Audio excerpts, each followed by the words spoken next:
Chapter 8. Birth. The day returned, and night once more came on. One morning, as day was dawning, just as Adam was watching the tiger cubs and reflecting on life, Eve quietly approached him, sat down beside him, took his hand, and placed it on her tummy. Feel here, inside me lives my creation, a new creation at the same time. Can you feel it, Adam?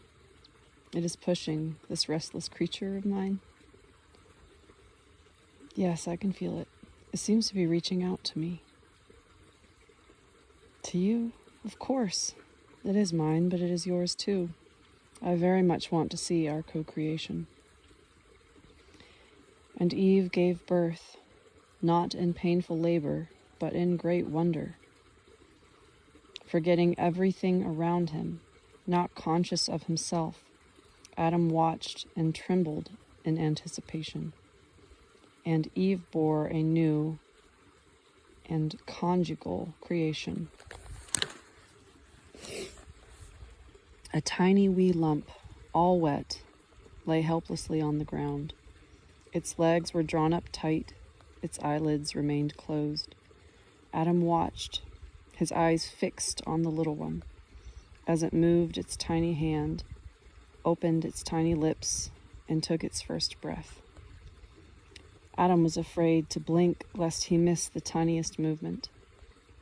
Unfamiliar feelings had begun filling the space within and around him. Unable to restrain himself to the spot, he suddenly leapt up and began to run. With no particular destination in mind, Adam rushed headlong along the bank of the stream in great exultation. He stopped. A wondrous, unfamiliar something kept growing and expanding in his chest and everything around. The sound of the wind not only rang through the trees and rustled leaves, it sang, sifting through the rifts of bushes and setting astir the clusters of floral petals. The clouds not only swarmed through the sky, all the clouds performed a dance to entrance the observer as they passed by. The water sparkled with a smile as it rushed into the miles of stream before it. Oh, wow, the stream. Reflecting the clouds, the stream made yet another bend as it gleamed before the eyes. And all along, the birds kept twittering their joyful song in the skies. And among the herbs, the cheerful chirping of crickets could be heard, and everything fused and blended together into a single resounding intonation of the tenderest sounds of music known through all God's grand creation. After taking a little more air into his lungs, Adam suddenly cried as loud as he could. It was not an ordinary cry, not that of an animal, but one that overflowed with the most tender sounds. A long, sublime hush slowly settled all around.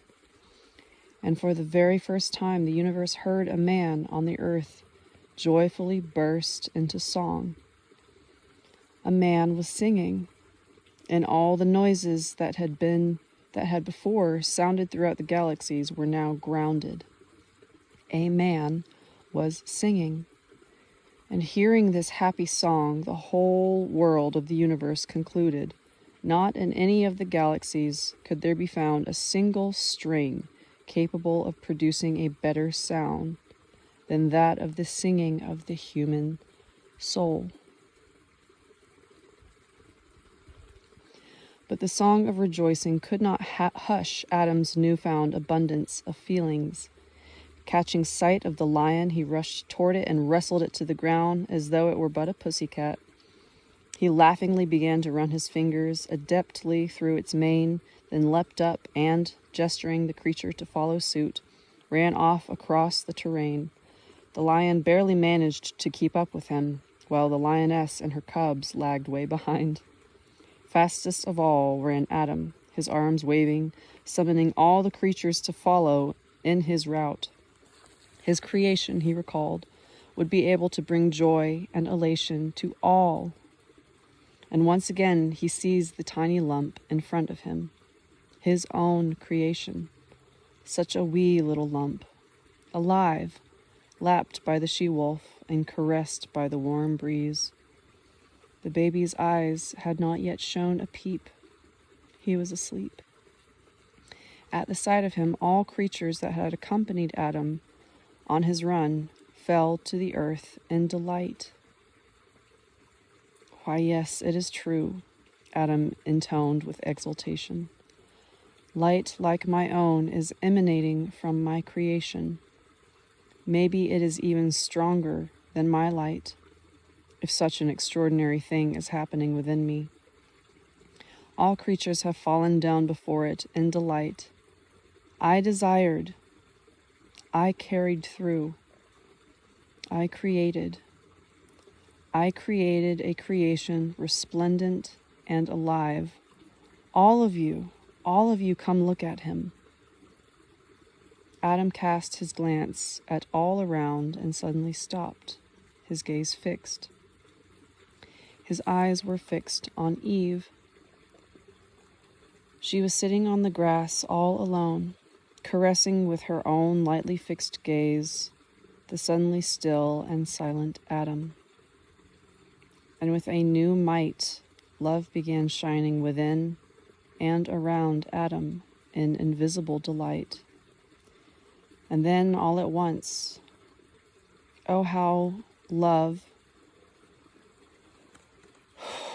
and then at once, oh how love universal quivered and shivered to see Adam run up to the resplendent maiden mother, fall on his knees before Eve, press his hands to her golden braids, her tender lips and her milk-filled breasts, and restraining his exclamation to a gentle purr, he tried to express his exultation in words. Eve, my wife, you are able to make dreams come true in life. Yes, I am woman, your wife. Let us turn into life everything you are able to think of. Yes, together, the two of us together. Now it is clear, two together are we. We are as he. We are able to make dreams come true. Look at us. Our Father, do you hear us?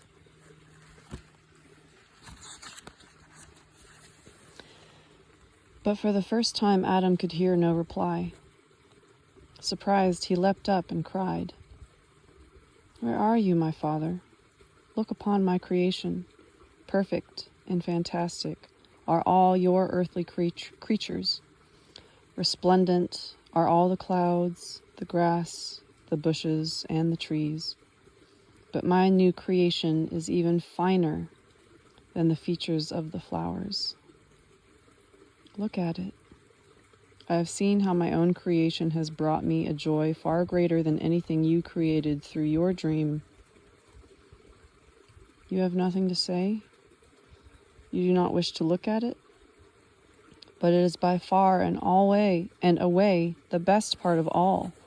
My creation, more than any other, is dear to my heart. But what about you? Do you not wish even to look at it? Adam looked at his child. In the spot directly above the tiny sleeping body, the air seemed bluer than usual. There was no breeze to ruffle even a hair. Only someone was invisibly bending the slender stem of a flower over the baby's lips, and 3 soft puffs of pollen tenderly touched his lips. The baby smacked his lips, sighed a deep and blissful sigh, moved one of his legs just a tiny bit, and then went back to sleep. Adam guessed that while he had been celebrating, God had been cultivating, cherishing the little one, and so had not seen fit to speak. And Adam exclaimed, That means you yourself were helping. That means you were with me all along. You acknowledged the creation. And he heard in reply the Father's quiet voice. Not so loud, Adam. You'll wake the child with your celebrations and rejoicings. That means you, my Father, loved both me and my creation? Or did you love it more than me? If so, why?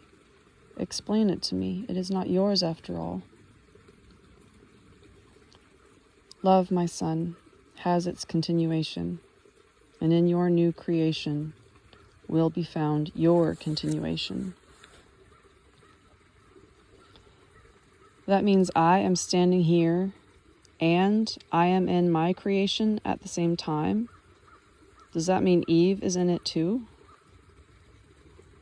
Yes, my son, your co-creation is in all respects like you, only not in the flesh.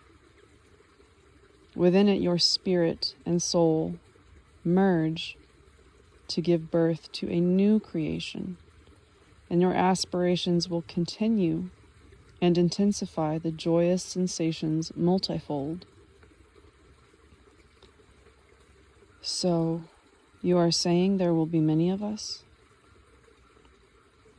You shall fill the whole earth. You shall know everything through your feelings. And then, in other galaxies, your dream will recreate the world anew to be even more resplendent. Where is the edge of the universe? What will I do when I come to it? When I myself fill everything and have created everything that I have conceived? My son, the universe itself is a thought from which was born a dream, which is partly visible as matter.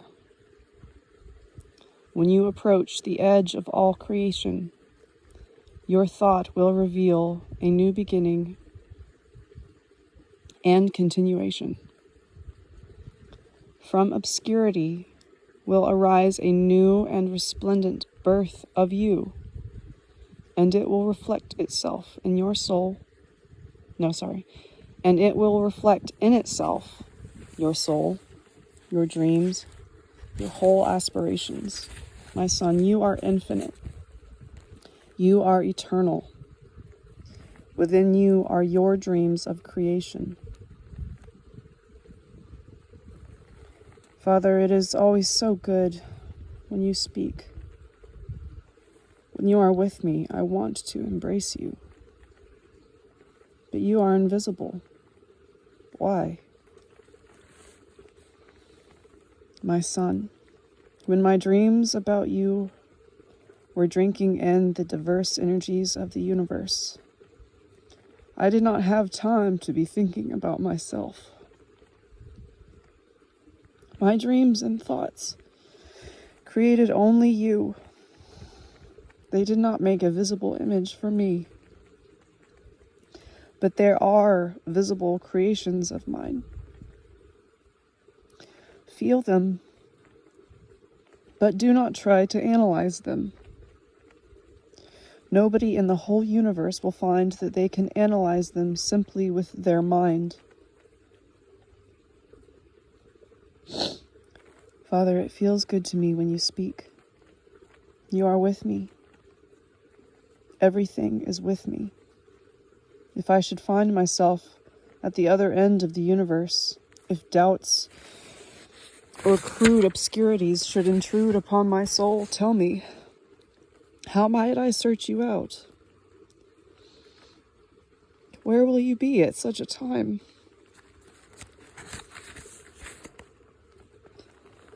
I shall be in you and with you. Everything is in you, my son. You are the master of all the diverse energies of the universe. I have counterbalanced all the opposite extremities of the universe in you, thereby making you a new creature. Do not allow any of these extremities to hold sway within you. Then I shall be in you alway. In me? In you and with you. You and Eve are in your creation. In you there is a particle of me, and so I am in your creation too. I am your son too. What then will be the new creation in relation to you? Again, it will be you. Whom will you love more? Me as I am now, or the me which will be born again and again as before? Love is one and the same, but there is greater hope in each new embodiment and dream. Father, how wise you are. I so very much want to embrace you.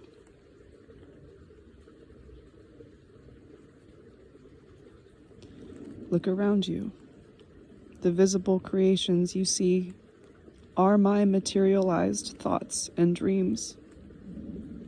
On the material plane of being, you will always be able to communicate with them. I have loved them, just as I love you, Father. I have loved Eve in my new creation too. Love is all around, and I want to be in it eternally. My son, you shall dwell eternally only in the space of love. Years passed, as it were, but time, after all, is a relative concept. Years passed, but why make a list? For a long time, death in himself was something man could not have even missed, which means that death back then could not even exist.